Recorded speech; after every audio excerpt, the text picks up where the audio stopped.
আসসালামু আলাইকুম সবাইকে। আমি আজকে দেখাবো, এত গরম পড়েছে, আমি আজকে সবাইকে দেখাবো বেগুন আলু বড়ি দিয়ে মাছের ঝোল, পাতলা মাছের ঝোল।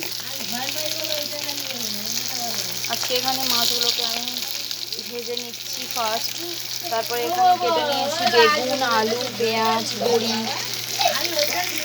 মাছগুলো এখন সুন্দর করে ভাজা হয়ে গেছে। এবারে আমি এখানে বড়িগুলোকে একটু লাল লাল করে ভেজে নেব। তারপরে পেঁয়াজগুলোকে ভালোভাবে ভেজে নেব। পেঁয়াজগুলো ভালোভাবে লাল লাল হয়ে যাওয়ার পরে আমি এখানে দিয়ে দিলাম বেগুন আর আলু।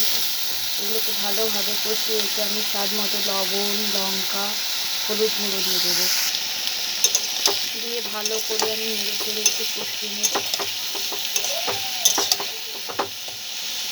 যেহেতু আজকে প্রচণ্ড গরম পড়েছে, সেজন্য আমি বেশি লঙ্কা দিইনি আমি বেশি লঙ্কা। আপনারা যারা বেশি লঙ্কা খেতে চান দিতে পারেন। প্রচণ্ড গরম, এই গরমে বেশি লঙ্কা খাওয়াই ভালো নয়, লঙ্কা থেকে দূরত্ব থাকাটাই অনেক ভালো। এখানে বড়িগুলোকে দিয়ে দেবো। বড়িগুলো দেওয়ার পরে একটু নেড়ে চেড়ে নেব ভালো করে।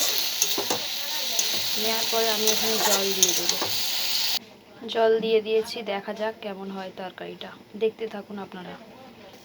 দেখুন সবাই, তরকারিটা খুব ভালোভাবে ফুটতে শুরু করে দিয়েছে। এখন আমি মাছগুলোকে এখানে দিয়ে দেব। মাছগুলোকে এখন আমি এর মধ্যে দিয়ে দিয়েছি। এবার একটু চাপা দিয়ে দেব। তরকারির ঝোলটাকে একটু কমিয়ে নেব।